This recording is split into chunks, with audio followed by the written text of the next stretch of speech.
लेकिन अब अर्निंग्स की थोड़ी सी बात कर लेते हैं। तीसरी तिमाही में टीम लीज ने मिले जुले नतीजे पेश किए हैं। कंपनी के मुनाफे में 9% की गिरावट हुई है, हालांकि आय 3% बढ़ी है। नंबर्स पर बातचीत करने के लिए कंपनी के को फाउंडर और एग्जीक्यूटिव डायरेक्टर ऋतुपर्णा चक्रवर्ती हमारे साथ मौजूद हैं। ऋतुपर्णा जी नमस्कार, स्वागत है आपका सीएनबीसी आवाज पर। पहले तो अगर हम नतीजे देखें तो नंबर्स आपके एक्सपेक्टेशन से थोड़े कम साइड पर ही रहे हैं, और प्रॉफिटेबिलिटी हो या रेवेन्यू ग्रोथ हो या मार्जिन पिक्चर हो, थोड़े से कंसर्न्स दिख रहे हैं। तो पहले समझना चाहेंगे कि प्रेशर अर्निंग्स पर क्यों रहा है, खर्चे बढ़ गए हैं कंपनी के या आमदनी कम हुई है, एग्जैक्टली क्या फैक्टर्स रहे हैं इन नंबर्स के पीछे? तो सो क्या फैक्टर्स हैं? ऑफ कोर्स एक थोड़ा सा सॉफ्टनेस दिखाई दे रही है माहौल में। और जो सारे हेडविंड्स हम सोच रहे थे कि शायद सीमित रहेगी टेक सेक्टर तक या बहुत दिन तक नहीं चलेगी, कुछ ज्यादा एक्सटेंड हो रहा है। और ऐसा हमें दिखने को आ रहा है और समझ में आ रहा है। सो आई थिंक ओवरऑल हम देख रहे हैं कि हाँ, सारे सेक्टर्स में there is some kind of a softness which essentially accounts for जो हो रहा है।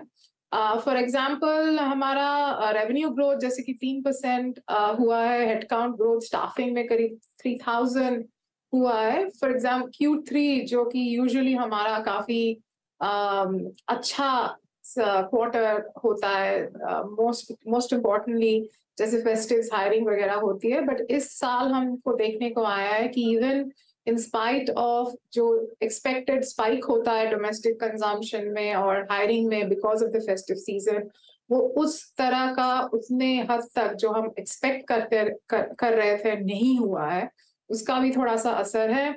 आईटी स्टाफिंग में हायरिंग वैसे ही फ्रीज पे है और हमें लगता है आगे जाके भी फ्रीज पे ही रहेगी। ऐसा कोई ग्रीन शूट्स देखने को नहीं मिल रही है हमको।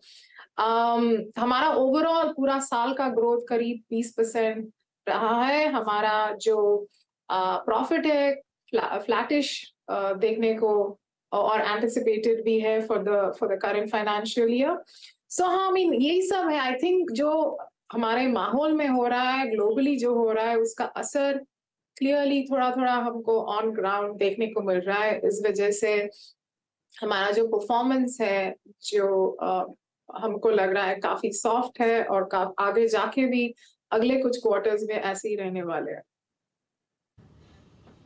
ओके, यानी आप ये कह रही हैं कि जनरल स्टाफिंग हो या स्पेशलाइज स्टाफिंग हो, डिमांड के कंसर्न्स हैं ग्लोबली भी, और इसीलिए आने वाले क्वार्टर्स में भी थोड़े से नंबर्स सॉफ्ट ही रहेंगे। तो एक चीज़ और समझना चाहेंगे, मार्जिन्स, हालांकि आपने एक इंडिकेशन दिया कि ग्लोबल चैलेंजेस हैं, डिमांड एनवायरनमेंट थोड़ा सा कमजोर है, जिसकी वजह से सॉफ्टनेस नंबर्स पर दिख रही है, या आगे भी दिखेगी। मार्जिन्स भी अगर हम देखें तो 2.1% से घटकर 1.6% पर आ गए हैं। तो क्या सवाल ये है कि मार्जिन्स क्या 1.6% से भी नीचे जाने की प्रोबेबिलिटी है, गिवन द कंडीशन कि सॉफ्ट डिमांड है, रियलाइजेशन प्रेशर है, नीम इम्पैक्ट भी है?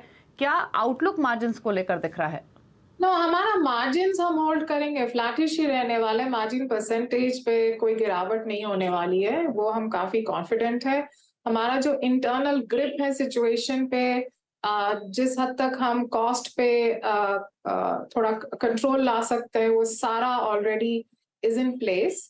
और हम एक्सपेक्ट कर रहे हैं कि अगले साल भी हमारा रेवेन्यू ग्रोथ 20% तक ही रहेगी और मार्जिन परसेंटेज पे हम फ्लैट रहेंगे। तो अब तक का हमारा यही मानना है और ऐसा ही लग रहा है आगे जाके होने वाला है।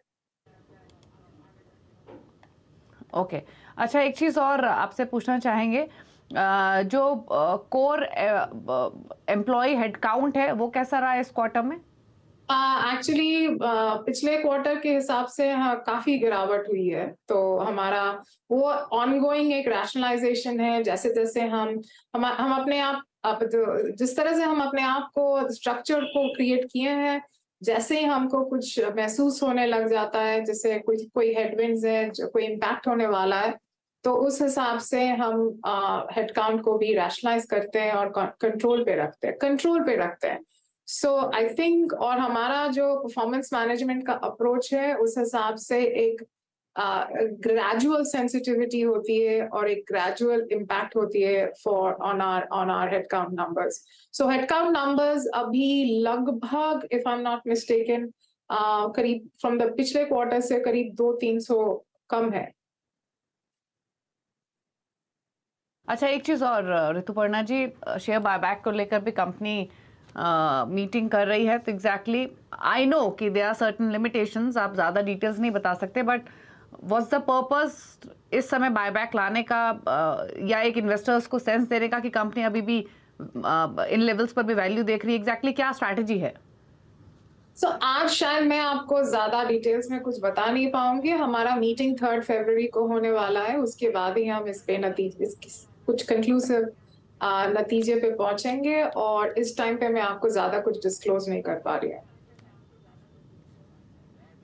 ओके, चलिए, thank you Rituparna ji earnings पर बातचीत करने के लिए। ऑल्दो अर्निंग्स थोड़े से प्रेशर में आगे भी रह सकते हैं, बट गुड लक आपको। वी विश की सिचुएशन इंप्रूव हो ग्लोबली भी और डोमेस्टिकली भी, और आप भी बेहतर परफॉर्म करें। Thank you. और स्टॉक पर अर्निंग्स का रिएक्शन साफ तौर पे देखने को मिल ही रहा है। 9% से नीचे स्टॉक कर रहा है ट्रेड। 212 रुपए की कमजोरी, क्योंकि नंबर्स कमजोर रहे हैं, और जैसे आपने मैनेजमेंट को भी सुना, आगे का आउटलुक भी कमजोर, आने वाले क्वार्टर्स में भी रेवेन्यू फ्रंट पर प्रेशर रहेगा।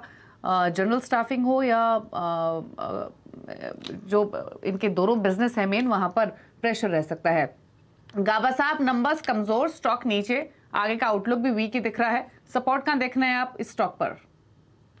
टीवीज का मैं चार्ट देखता हूं तो मुझे लगता है कि वीकनेस तो है और लो लेवल देखने को मिल सकता है। ट्रेड कर रहा है 2200 के आसपास, शायद 2000 भी देखें, स्ट्रेंथ नहीं नजर आती। तो आई थिंक कहां तक नीचे जाएगा कहना मुश्किल है, लेकिन एक नियर टर्म सपोर्ट करीब 2000 का है, वो साइकोलॉजिकल है, बस वहां तक सोचना चाहिए फिलहाल। बता दें कि मनी कंट्रोल पर दिए गए विचार एक्सपर्ट्स के अपने निजी विचार होते हैं।